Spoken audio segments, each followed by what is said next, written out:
les habla es un amigo más que es, soy doctor Hernández, trabajo, como ya lo dijo, en el Hospital de Salud Pasco, también acá en la maternidad de Lima, y bueno, a Dios gracias, terminé un posgrado en salud pública y alta dirección de hospitales. Bueno, vayamos al tema que vamos a desarrollar. En realidad es un tema bien amplio, he tratado de sintetizarlo, de repente con el resto de preguntas vamos a complementar las cosas que queden, digamos, en cierta duda o algo por el estilo. En realidad el tema es muy amplio. El sistema nervioso central en el neonato, tanto a término como prematuro, los factores de riesgo de impacto que intervienen en el neurodesarrollo, ¿no? Este seminario ha sido enfocado más que todo en la parte neurológica, que es donde más se está incidiendo para ver qué implicancias pues, tiene algunos factores en el neurodesarrollo, ¿no? De todo neonato. A ver la siguiente, por favor.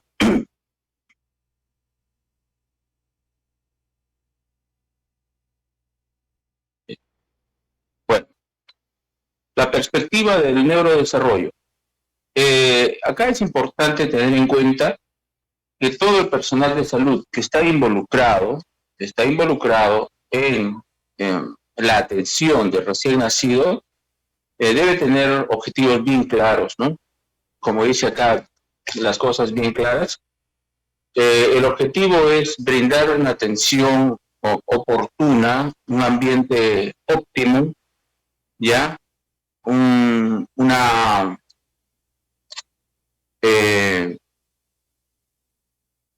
Brindar los cuidados necesarios al momento de la atención inmediata del recién nacido, la detección e intervención apropiada de los problemas médicos que podrían presentarse en este recién nacido y posteriores, ¿no?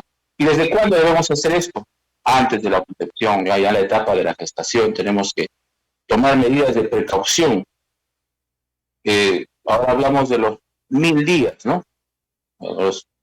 En el recién nacido. La siguiente, por favor.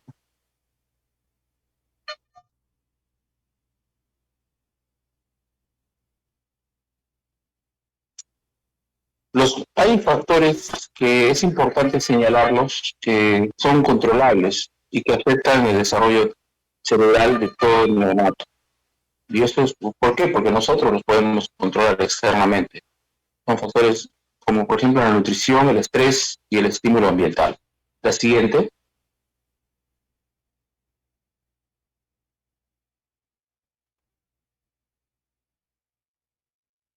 Hemos señalado factores de impacto que intervienen en el neurodesarrollo de un niño. Y estos factores los podemos resumir en dos, que son optimizar el desarrollo cerebral de todo recién nacido, como a manera de una inversión que nosotros hacemos en la sociedad futura. Segundo, crear un ambiente adecuado y temprano que influya positivamente en el desarrollo cerebral. Y específicamente hablando en las funciones básicas de todo niño, como es el aprendizaje, el planeamiento, la memoria y la recompensa, ¿no? Y estas funciones pues son base para el resto de funciones cerebrales posteriores o superiores. La siguiente.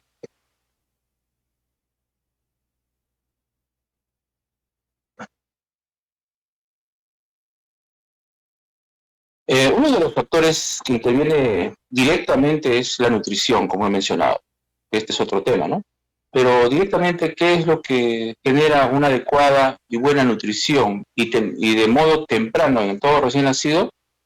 Es obtener un mejor crecimiento para obtener una buena talla, un mejor peso, un perímetro cefálico adecuado y una masa magra también adecuada en todo recién nacido. La siguiente voy a incidir bastante en este punto.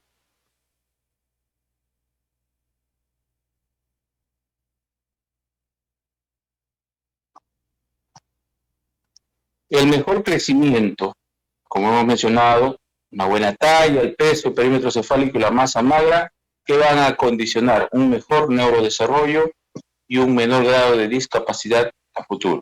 en todo neonato. La siguiente.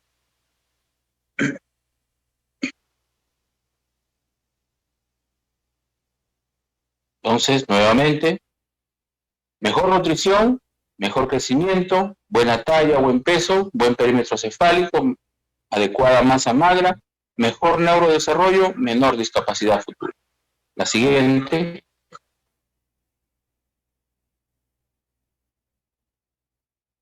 Esto es lo mismo, pasamos por favor la siguiente.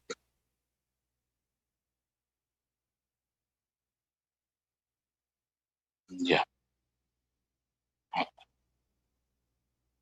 En el año 2011 hay un artículo publicado en Pediatric Research en la cual se analiza cómo es que la nutrición incide directamente en el neurodesarrollo, sobre todo en los niños de extremo bajo peso al nacer, donde se han evaluado pues diversas variables, ¿no? Como por ejemplo la recuperación del peso al nacer en número de días, catalogando a los bebés, a estos bebés extremos de bajo peso, estamos hablando de niños hospitalizados en un lapso de tiempo menores de 1 kilo, ¿no? Que tienen enfermedades poco severas y enfermedades más severas. El corte para catalogar estas dos enfermedades era que el niño si estaba en ventilación mecánica o no estaba en ventilación mecánica. Este es uno de los cortes que era importante para catalogar estos dos grupos, ¿no? Y como ustedes pueden ver estos indicadores, en los niños que tienen enfermedades más severas, obviamente el porcentaje de desarrollo, ya, de neurodesarrollo, no ha habido una diferencia estadísticamente significativa en este estudio. En cuanto a la edad, al iniciar la nutrición enteral, en estos dos grupos sí se ha visto una marcada diferencia entre el grado de severidad de la patología que tienen, ¿no? Estos extremos de bajo peso al nacer. Ha sido más, aparatoso, el margen de diferencia en los niños que están en mal estado. En cuanto a la nutrición enteral, que supera las 110 kilocalorías por kilo día, se puede ver claramente también que hay una diferencia estadísticamente significativa en estos dos grupos de pacientes.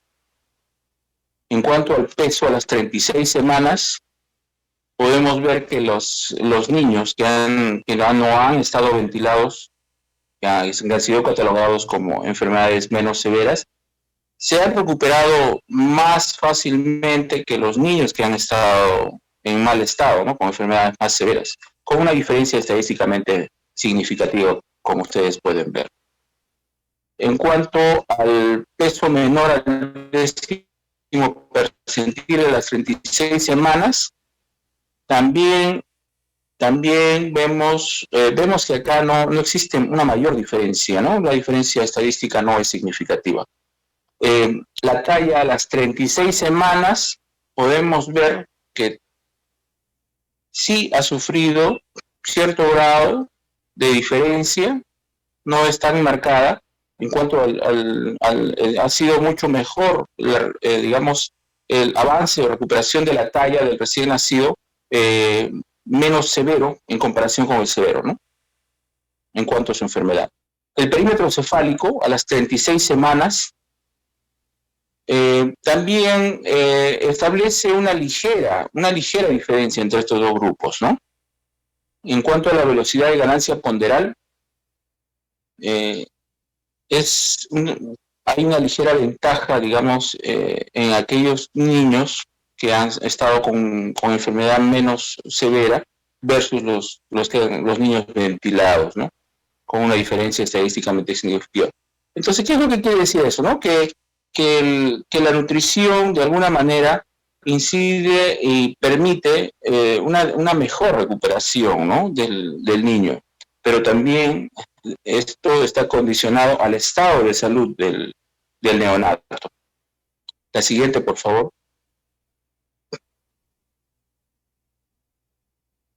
Entonces, incidimos nuevamente, mejor crecimiento, mejor talla, mejor peso, mejor perímetro cefálico, mejor neurodesarrollo y menos discapacidad. La siguiente.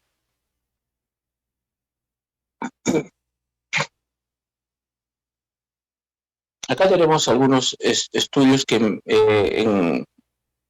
también de esta revista, de Pediatric Research, donde indican la severidad de la enfermedad y el seguimiento del neurodesarrollo, ¿no? Se utilizan dos escalas para este grupo de pacientes, la escala de Bayley, MDA, menor de 70, y Bayley, PDA, menor de 70, ¿no? El grado de parálisis cerebral moderado o severa, la presencia de ceguera bilateral, sordera bilateral y retraso del desarrollo. Se trata de los mismos grupos anteriormente mencionados, ¿ya? Enfermedades menos severas y enfermedades más severas. En cuanto a las variables de indicador de desarrollo mental, menor o igual a 70 en puntaje, lo que se ha visto es que los niños que están más comprometidos, que tienen una enfermedad más severa, obviamente tienen un mayor nivel de severidad de enfermedad y de, digamos, de daño, de riesgo de daño cerebral. Tanto la escala de Bayley, MDA como PDA lo muestran acá en la tabla, en base a los casos que se han presentado. En cuanto a la parálisis cerebral, si se dan cuenta, el mayor número de probabilidad que un niño desarrolle parálisis cerebral es en aquellos niños que tienen enfermedades más severas, ¿no? Que hemodinámicamente están más comprometidos, que están ventilados. En cuanto a la ceguera, también es el mayor número de casos, 1 versus 3, se presentó en los niños más comprometidos. En cuanto a la sordera, también es más frecuente en los niños con enfermedades más severas, ¿no? Retraso del desarrollo, también. O sea, se establecen diferencias marcadamente, digamos, estadísticamente diferentes, ¿no? La siguiente, por favor.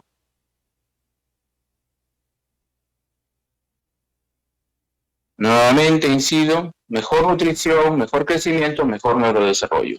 La siguiente.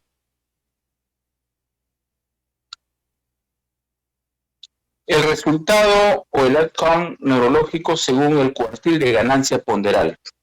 Si nosotros vemos acá, este es un estudio también del Pediatrics del año 2006.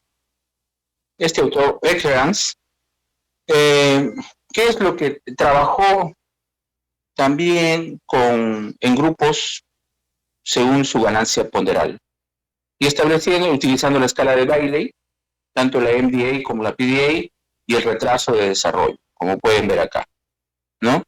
Entonces, los grupos que lograron recuperar su peso mejor o de manera más mayor, desarrollaron menos cantidad de secuelas neurológicas valoradas según la escala de Bayley, y tuvieron menor nivel de retraso del desarrollo, como ustedes pueden ver.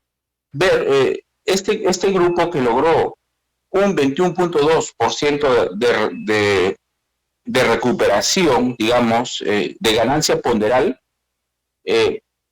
obtuvo menores tasas de complicaciones neurológicas versus el primer grupo de 12 o el segundo grupo de 15.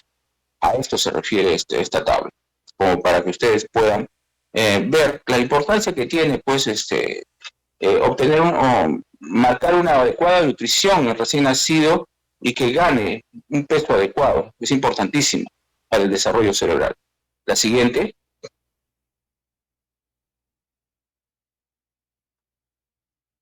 Ahora, el grado de parálisis cerebral y ganancia ponderal. Como ustedes pueden ver acá, el nivel de parálisis cerebral en los niños que ganaron mejor peso, que tuvieron mejor ganancia ponderal, fue mucho menor. El porcentaje es casi un 6% versus un 21% en el primer grupo. Entonces esto nos marca realmente que sí, una adecuada nutrición va a evitar este tipo de secuelas en el recién nacido. La siguiente, por favor.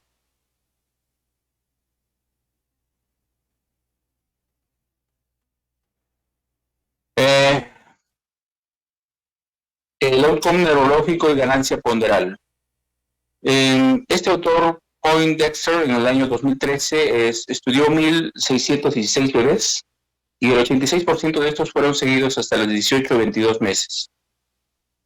A estos niños se les aplicó el test de Bailey, MDA menos de 70, se valoró el grado de retraso de desarrollo psicomotor y la presencia de parálisis cerebral. Entonces, lo que se puede ver de estos bebés que estaban con compromiso hemodinámico y que estaban en muy mal estado general, la mayoría de ellos, los otros radios son altos, como ustedes pueden ver, ¿no? Entonces, hay una relación directa, ¿no? Versus la ganancia ponderal. La siguiente, por favor.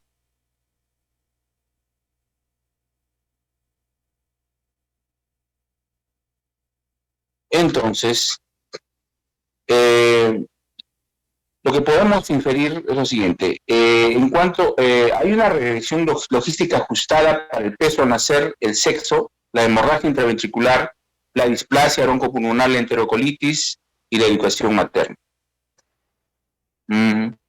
Cada gramo por kilo por día el incremento en la ingesta proteica que va a condicionar un incremento de 8.2 puntos en el score de Bailey MDA. Cuenta por un 17% de varianza en el score de MDA. O sea, mejora, en pocas palabras, mejora la valoración de la escala de Bailey. Cada incremento de 10 kilocalorías por kilo día en la ingesta calórica incrementa 4.6 puntos en el score de Bailey MDA. Y cuenta por el 18% de la varianza de MDA. Entonces, tanto en cuanto a los gramos y a la calidad alimentaria, o sea, el número de calorías que nosotros le demos al bebé, los dos factores van a incidir mejorando el score de Bailey en estos recién nacidos. La siguiente. Vamos a ver ahora el desarrollo neuronal en el neonato, tanto pretérmino como a término. En una anterior charla, la doctora Rosa Alvarado hizo algunas puntualizaciones. Yo voy a tocar algunos puntos y de repente incidir un poquito más. El desarrollo neuronal en el neonato, pretérmino y a término, que viene a ser el mismo, ¿no? De acuerdo a la bibliografía revisada. La siguiente.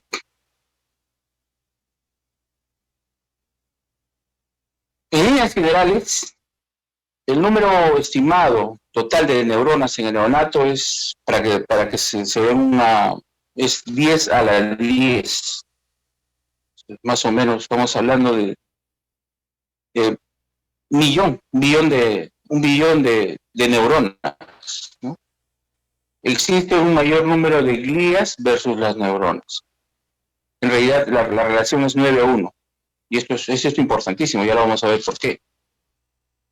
Otra de las cosas importantes, del 100% de las neuronas que tiene recién nacido, el 50% llega a morir mediante un fenómeno de apoptosis antes de que termine la maduración del sistema nervioso central. O sea, que es la apoptosis, es un fenómeno que se tiene que dar necesariamente para lograr una adecuada maduración neuronal. El 40% de las sinapsis establecidas se pierden durante todo este proceso, quedándonos solo aproximadamente un 60%. La siguiente.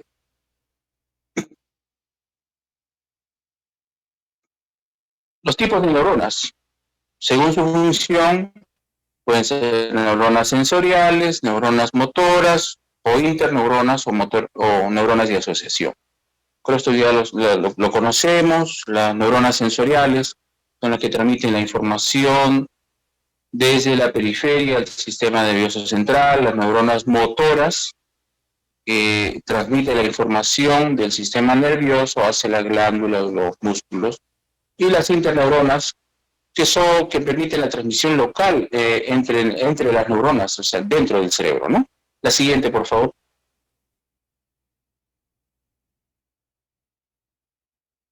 Tenemos las células gliales, los diferentes tipos de células gliales, los oligodendrocitos, las microglias, los astrocitos, las células epidimarias y las células de Schwann, que en realidad se presentan, representan un 90% versus un 10% del resto de neuronas, ¿no? La siguiente.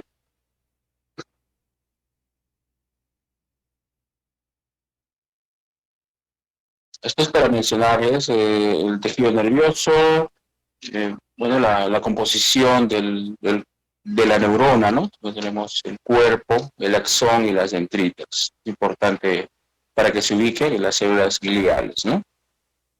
Las microglias, las células de Schwann y los astrocitos. La siguiente.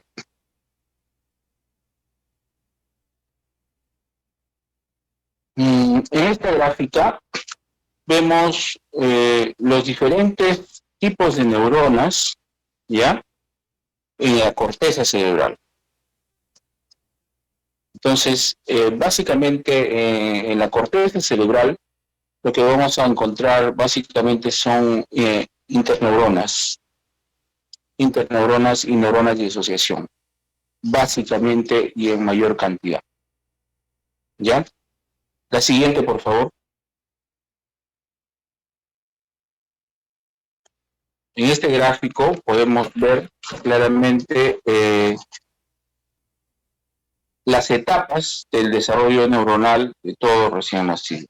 Como ustedes pueden ver, y ya lo mencionó anteriormente la colega neuropediatra, son 4 las etapas claramente definidas: la proliferación, la migración, la organización y la mielinización. Como ustedes pueden ver ahí en el gráfico, de manera clara, se dan cuenta cómo primero el desarrollo del tubo neural, a las 3 semanas, 4 semanas, 5 semanas, 7 semanas, 11 semanas, 4 meses, 6 meses, 8 meses, recién nacido.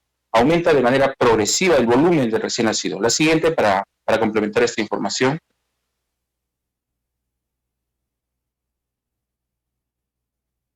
Acá tenemos un gráfico donde nos muestra el incremento del volumen cerebral durante la evolución humana, ¿no? Como podemos ver, hasta llegar a ser el Homo sapiens, han pasado miles y miles de años, pues, ¿no? Donde podemos ver claramente que el volumen cerebral, pues, de un antropoide simple versus el hombre del neandertal, ¿no? Que nos precede, tenía un cerebro más pequeño que el de nosotros, ¿no? Pero para esto han habido cambios. El medio ambiente definitivamente ha jugado un rol importante acá. La siguiente, por favor.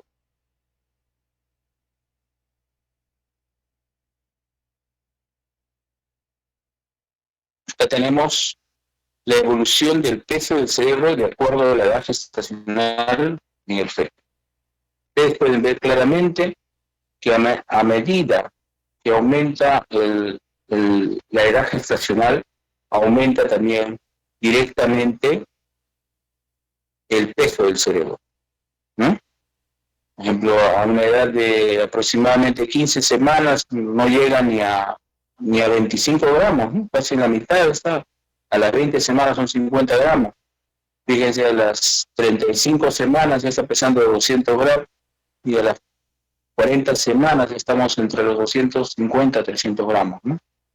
De peso del cerebro. La siguiente. Entonces acá vamos a desarrollar un poco las etapas del desarrollo neuronal. Vamos a empezar, vamos a reivindicar nuevamente, porque eso tiene que quedar claro, la proliferación, que es la etapa básicamente de multiplicación neuronal, la migración, la organización, después de esto viene la diferenciación de los oligodendrocitos, y la última etapa que es la mielinización, ¿no? Que es importantísimo para el proceso de sinapsis. La siguiente, por favor. La proliferación neuronal. Siguiente.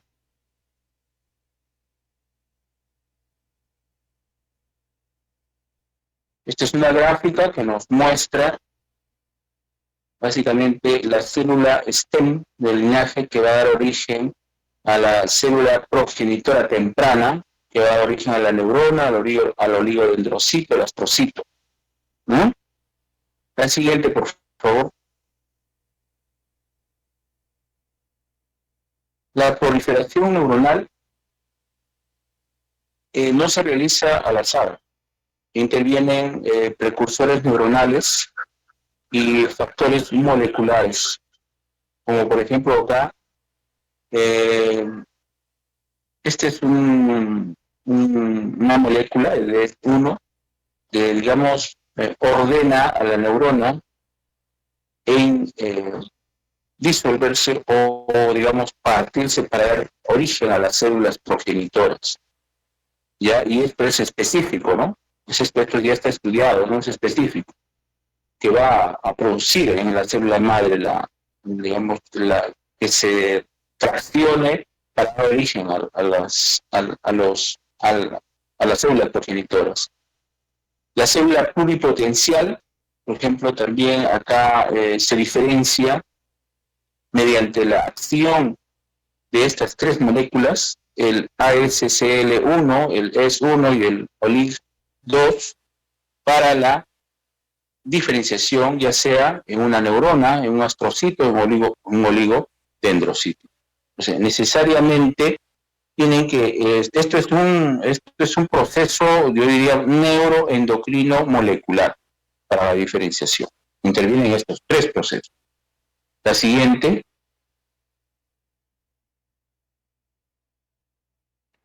La proliferación neuronal.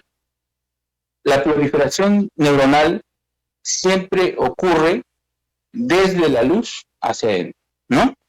Ya, siempre se da, generalmente es una división simétrica que ocurre en forma radial, ¿ya? Desde adentro hacia afuera, podría decirse así.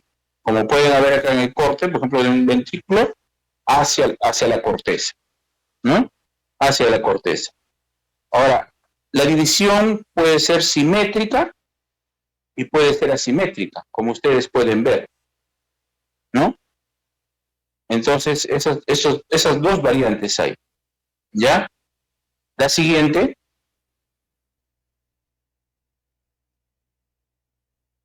La proliferación neuronal, como ustedes pueden ver acá, se da en las diversas partes del cerebro, en el septum, en la amígdala, en el hipocampo, en el cerebro medio, a nivel del tálamo, la corteza cerebral, el hipotálamo, el cerebelo.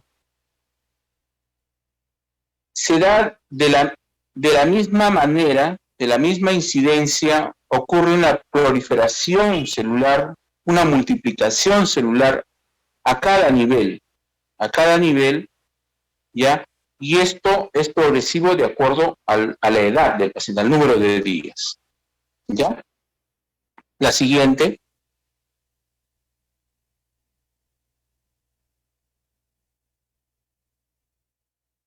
Todas las neuronas derivan del epitelio ependimario adyacente al ventrículo. Y hay dos fases que son importantes, la proliferación neuronal y glial, que generalmente ocurre a los 2 o 4 meses de gestación, donde acá se realiza la determinación del número de unidades proliferativas y la determinación del tamaño de las unidades proliferativas. Dos cosas, número y tamaño, en la primera fase. Posteriormente existe la multiplicación glial, que se da a partir del quinto mes y dura hasta el primer año de vida, para que ustedes vean. La siguiente, por favor.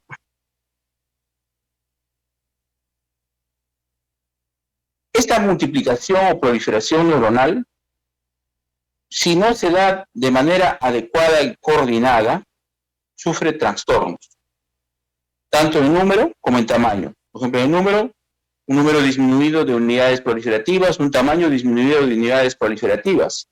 Si disminuye el número y disminuye el tamaño, obviamente vamos a tener un cerebro más pequeño y obviamente vamos a tener una cabeza más pequeña, lo que se denomina microencefalo. Ahora creo que se entiende un poco más. La siguiente, por favor.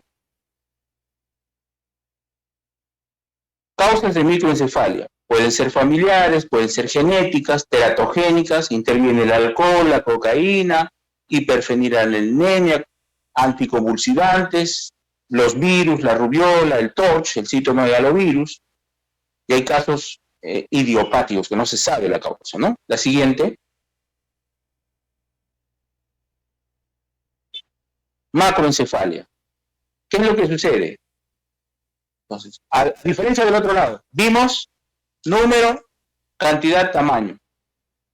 Tiempo es importante. Entonces, cuando se prolonga el tiempo de la proliferación, de la multiplicación neuronal, entonces aumenta la masa encefálica. La proliferación se hace a una velocidad más rápida y obviamente a la larga vamos a tener problemas más severos.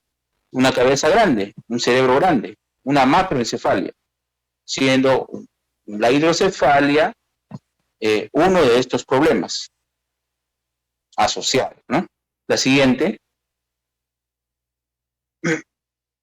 Por ejemplo, causas de macroencefalia. Tenemos causas aisladas como la hidrocefalia externa, familiar o esporádica relacionada con el crecimiento. Por ejemplo, acá tenemos el síndrome de Sotos, no sé si han escuchado ustedes, un síndrome donde las personas, las familias son cabezonas, ¿no? Tienen un perímetro cefálico grande, ¿no? Y obviamente no es que tengan un retardo mental asociado, sino que cursan con esa macrocefalia, el síndrome de Whitman, la condroplasia, que también cursa con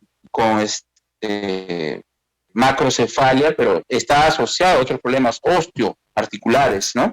Síndromes neurocutáneos como hemangiomatosis, neurofibromatosis, el nervio sebáceo, trastornos cromosómicos, síndrome de X frágil, Klinefelter, ¿no? Son entidades que, digamos, se asocian a esta patología. La siguiente, por favor. La siguiente, por favor. La segunda fase, migración neuronal. El desarrollo cortical.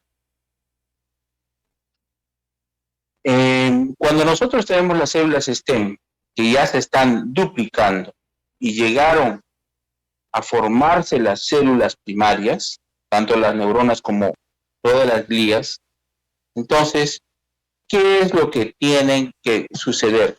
La expansión del pool de progenitores y la presencia de un fenómeno de neurogénesis, donde, como ustedes pueden ver, hay una migración de las neuronas, ¿ya?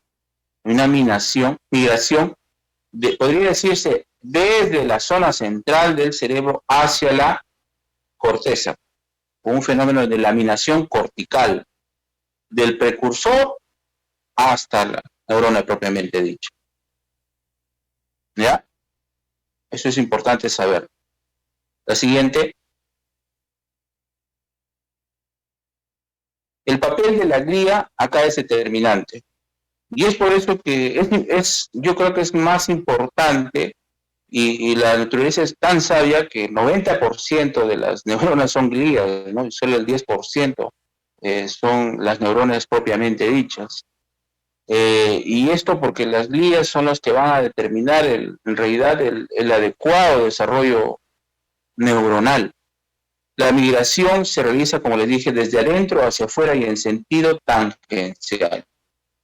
El precursor se va diferenciando en el camino. El patrón de la migración depende del tipo de la célula, ¿no? Hay neuronas glutaminérgicas que tienen una migración evidentemente radial, neuronas GABAérgicas que tienen una migración tangencial. ¿A qué se refiere esto? Que en su mecanismo bioquímico de multiplicación y de migración interviene, digamos, estas entidades como son el ácido glutámico y el GABA, ¿no? Y esto define el tipo de migración. La siguiente. El rol de la glía. Sirven de guías para las neuronas que migran. Tienen una disposición radial, dirigen la organización columnar de la corteza, permiten una proliferación y diferenciación a los astrocitos. La siguiente, acá tenemos este gráfico, ¿no? Este gráfico es bien ilustrativo, acá podemos ver bien claro cómo es que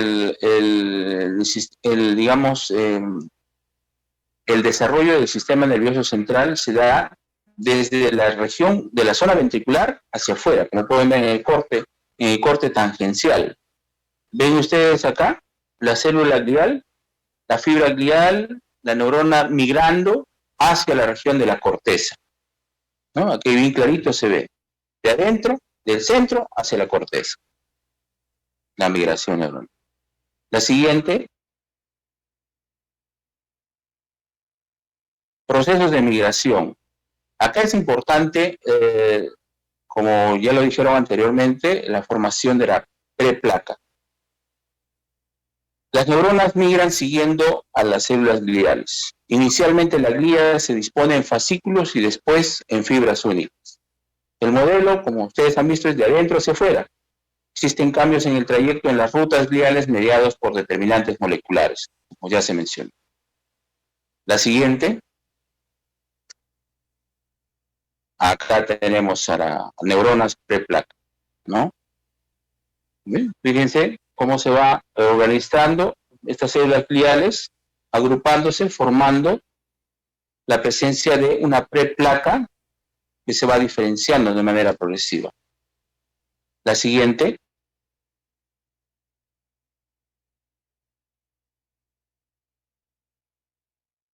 La migración radial y tangencial. Como este gráfico lo muestra claramente el fenómeno de migración neuronal del centro hacia afuera, ¿no? Ahí se puede ver claramente cómo va migrando la glía. ¿Ya? La siguiente.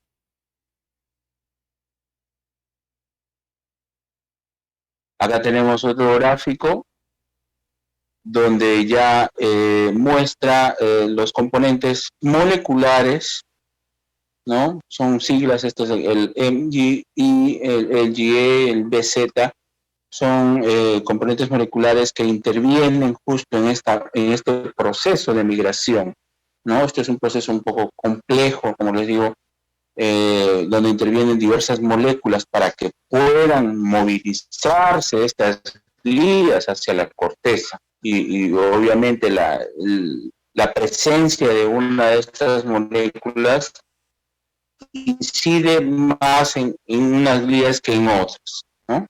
La siguiente.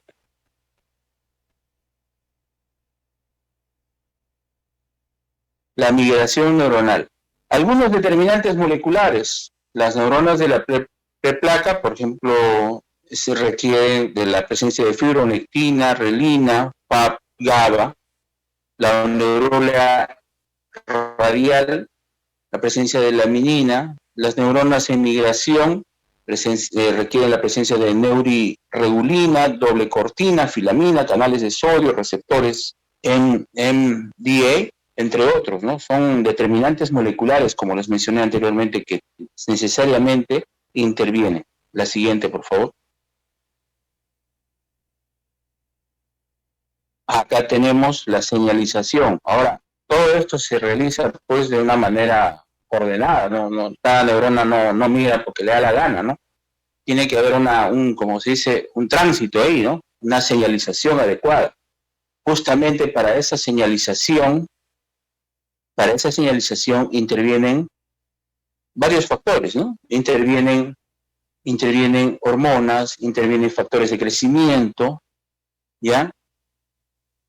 Como por ejemplo la presencia de factor de crecimiento derivado de plaquetas, el factor de crecimiento tipo 1, ¿no? El factor de necrosis tumoral, como ustedes pueden ver acá, que van a permitir este proceso de migración neuronal. Esto realmente es algo bien complejo y admirable de cómo puede ser posible de que, ¿no? Esto se hace de una manera muy sincronizada, ¿no?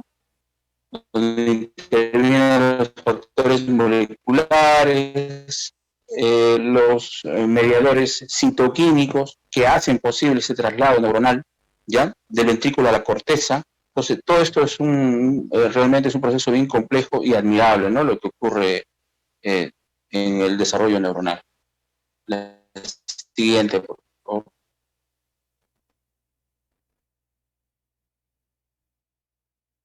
Acá en este proceso de traslado también ocurren trastornos, porque ya que si no se da el movimiento de un modo adecuado, se puede quedar, se puede retrasar o se puede acelerar, ¿no? Con esas tres cosas pueden suceder y obviamente se van a presentar enfermedades como son la esquisencefalia, la lisencefalia, la paquigiria, polimicrogiria, heterotopías, disgenesias cerebrocorticales focales, para que vean que si hay trastornos en esta fase, se producen enfermedades en el recién nacido. La siguiente. Por ejemplo, acá, ¿no? Un ejemplo nada más porque son un montón de enfermedades, ¿no? La lisencefalia, que puede ser de tipo 1 y de tipo 2, ¿no? En la tipo 1 es aislada, hay microcefalia que se desarrolla en el primer año, hipotonía, escasez de movimientos y convulsiones. Otro ejemplo es el síndrome de Miller-Dicker, ¿no? Es raro. Y la encefalia de tipo 2, que es el síndrome de Walker-Warburg, ¿no? Como ustedes pueden ver, miren ese corte tomográfico donde pueden ver ampliamente, ¿no? La presencia de involuciones en la corteza cerebral, ¿no? Una corteza no muy bien desarrollada, ¿no? Miren el cerebro, ¿no? Muy deslustrado, son patologías, pues, digamos, muy, muy raras, a Dios gracias, ¿no? Que se presentan, ¿no? La mayoría no, son casos muy aislados, estos de acá. Hay que sospecharlos generalmente, pues, en casos de microcefalia, ¿no? La siguiente.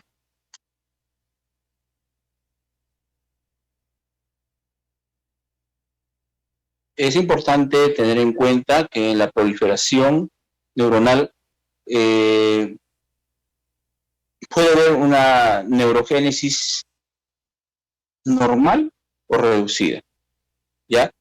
Entonces, esto va a depender de acuerdo al número y el volumen de neuronas. En la migración puede haber una migración distorsionada o una migración normal. Si hay una migración distorsionada, vamos a tener una corteza gruesa y displásica, ¿no? Anormal, que va a ocasionar patología. La siguiente.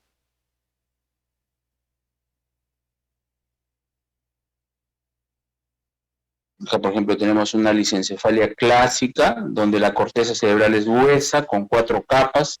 Hay ausencia de otras malformaciones y hay múltiples genes que están implicados acá, ¿no? Como ustedes ven, es una corteza normal donde muestran las 6 capas, ¿no? De la corteza, pero esto es lo normal, para que ustedes se orienten, digamos, a los componentes de cada capa. Pero si ustedes ven la lisencefalia, este patrón, digamos, de diferenciación celular y molecular, no se respeta, es totalmente distinto. Y es justamente porque ha habido un problema en la migración neuronal en ese bebé. La siguiente. Heterotopías es otro ejemplo acá, donde hay acumulación de células nerviosas en la sustancia blanca subcortical, neuronas detenidas durante la migración radial, pueden ser subepidemarias en banda, como pueden ver acá en este corte tomográfico, ¿no? Sagital. Ahí están las flechitas claramente, ¿no? Estas zonas ahí de acumulaciones de sustancia blanca, ¿no? En la sustancia blanca. Hay acúmulo de estas células que no se han desarrollado, podría decirse. La siguiente.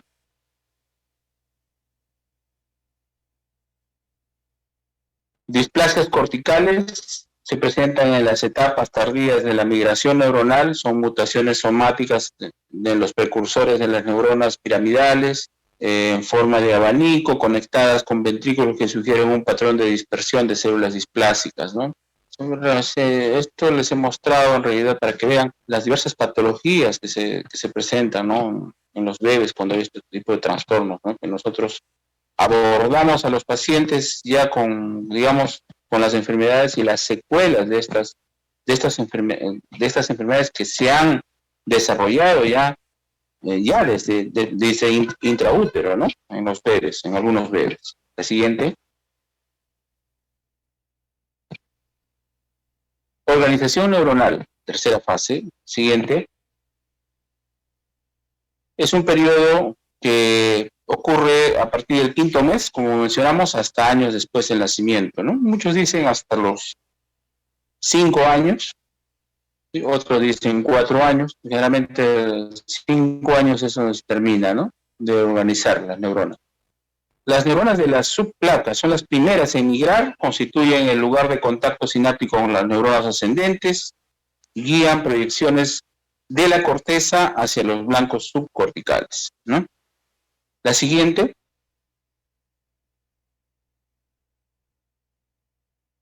Acá, como les mencioné, las neuronas de la preplaca, ustedes pueden ver acá. Siguiente.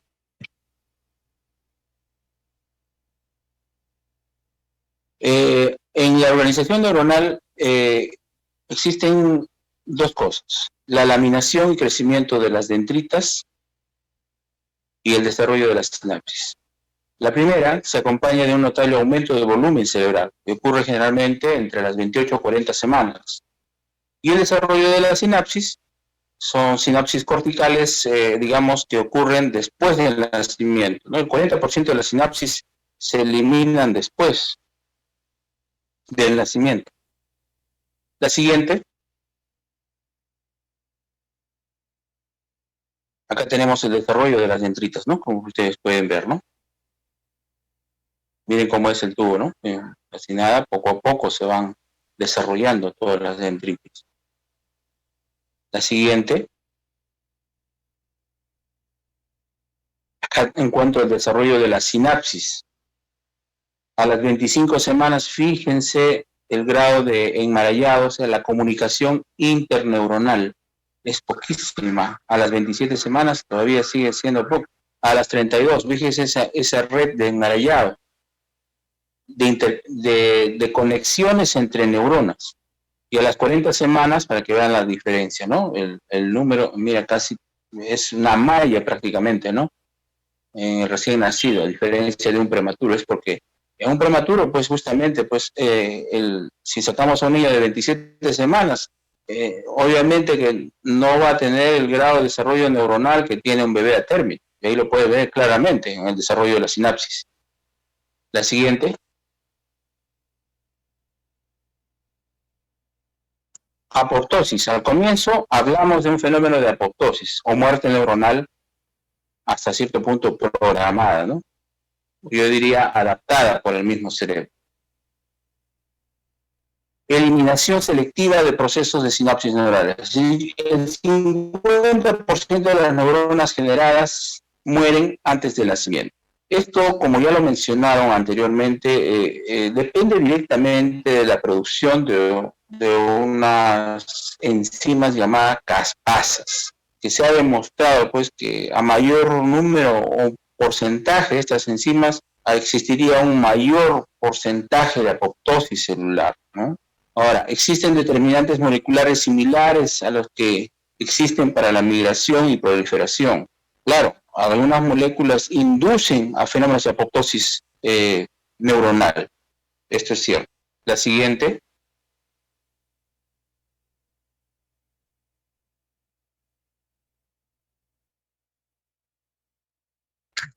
Neuroglia. El número de células gliales es mayor que el de las neuronas, como hemos visto, relación 9:1, el tipo exclusivo de la célula de la sustancia blanca, se dividen formando astróglicas y oligodendrocitos, los mecanismos aún no están claros. Su función es protección contra la lesión endotóxica por la isquemia, en las convulsiones, en las hipoglicemias, ¿no? Juega un rol importante. La siguiente.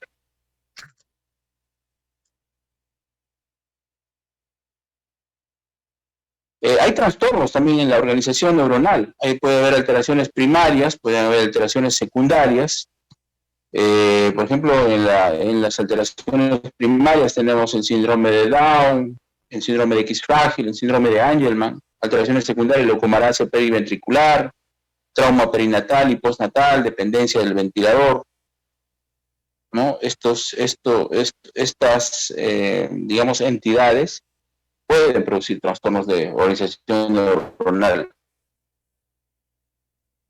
Si se dan cuenta, es al sacar a un prematuro de 27 semanas que no tiene un adecuado desarrollo neuronal, por diversos, ustedes han visto que sea que estamos en la fase muchas veces de la migración terminal y entrando a la organización neuronal, obviamente hay factores que van a incidir en el desarrollo neuronal, como son la presencia de una hemorragia intraventricular que a la larga desencadena un fenómeno de leucomalacia, o el paciente está en ventilador mecánico, va a sufrir fenómenos de hipocapnia, hipercapnia, estando recibiendo oxígeno externo.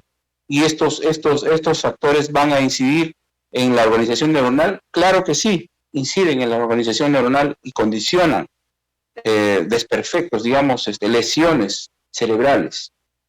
La siguiente, mielinización, la última etapa.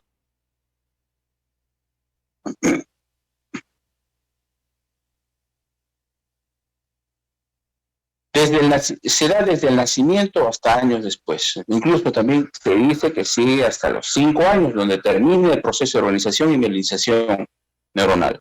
Hay dos fases: proliferación y diferenciación y alineación de las oligodendroglias con formación y posteriormente la formación de vainas de mielina. El 50% de las oligodendroglias son las que sufren apoptosis durante el proceso de maduración. La siguiente.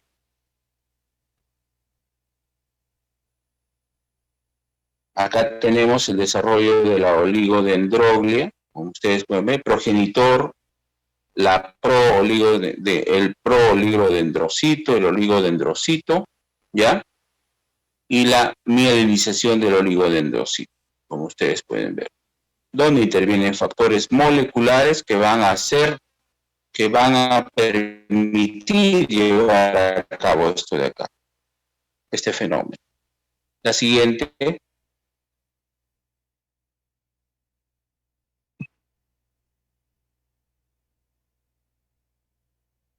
Entonces, la mielinización se realiza primeramente en la zona proximal, luego en la parte distal.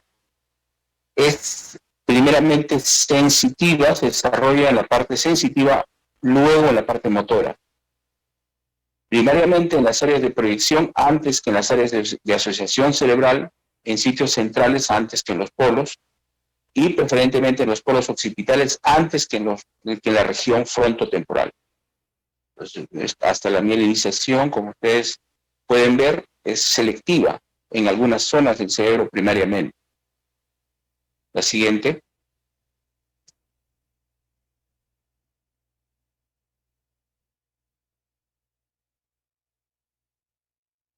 Trastornos de la mielinización.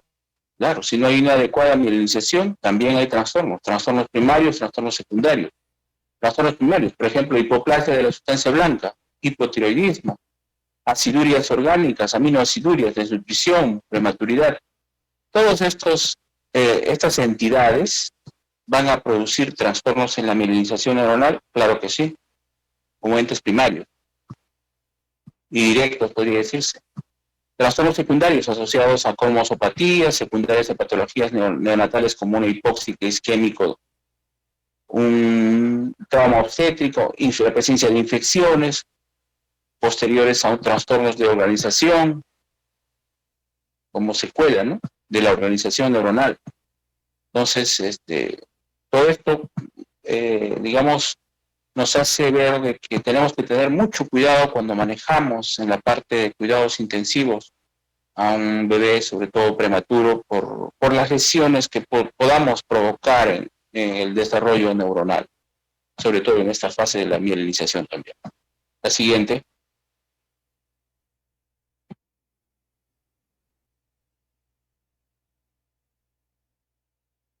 Entonces, posibles alteraciones que, digamos, puedan ocasionar trastornos también de mielinización, las cromosopatías, secundarias a patologías neonatales como vimos, hipoxia, isquemia, trauma obstétrico, infecciones, trastornos de organización.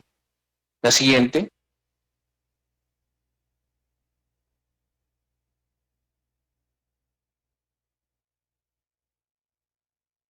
Un resumen, a ver, de todo en realidad es algo bien complejo y perfectamente determinado, ¿no? Intervienen factores, digamos, celulares, endocrinos, moleculares, enzimáticos.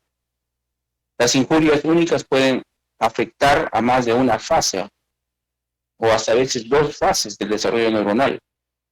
El proceso de maduración implica la pérdida de aproximadamente la mitad de las neuronas y de sinapsis previamente establecidas. Estamos hablando de un 50%, que puede ocurrir hasta un 50% de fenómeno de apoptosis neuronal. Entonces, de todo lo expuesto podemos inferir lo siguiente, que las evidencias de neurogénesis posterior al nacimiento todavía están en estudio. La determinación de señales moleculares en la apoptosis y en la pérdida de la sinapsis y la intervención en algunas enfermedades. La siguiente. Bueno, creo que ha sido todo. El tema realmente es muy extenso, he tratado de resumirlo, la información es vasta, pero yo creo que ha complementado la información ya brindada por la doctora neuropediatra que expuso la semana pasada, ¿no? Sobre este tema similar. No sé si tengan alguna pregunta. Muy bien, muchísimas gracias, doctor Hernández. Entonces vamos a pasar con la ronda de preguntas. Recuerden que pueden realizarlo mediante el botón del chat, mediante el botón de preguntas y respuestas y también levantar la manito para poder activarles el micro. Sí, por favor, estaremos atentos a cada una de sus consultas. También invitamos a los que nos ven por Facebook, también pueden realizar sus preguntas para nosotros poder ayudarlos.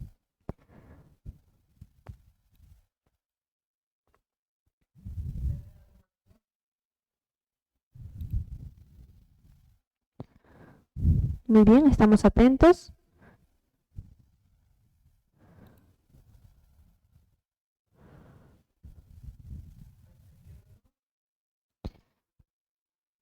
Bueno, entonces ha quedado todo claro. Muchísimas gracias, doctor Hernández, por su compromiso con nosotros, por haber trabajado toda esta semana. La verdad ha sido un placer. Gracias, muchas gracias. Siempre agradeciendo al comité organizador, esperando de que no sea la primera ni la última este seminario de charlas y que continúe, porque esto nos permite realmente a nosotros actualizarnos, leer y ponernos al día en la información, que es importante realmente porque esto nos permite también brindar una mejor atención a cada uno de nuestros bebés y sobre todo compartir la actualización de la información para unificar criterios. Yo creo que es lo más importante de todo eso. Muchas gracias. A usted, doctor Hernández, muchísimas gracias. Bueno, entonces...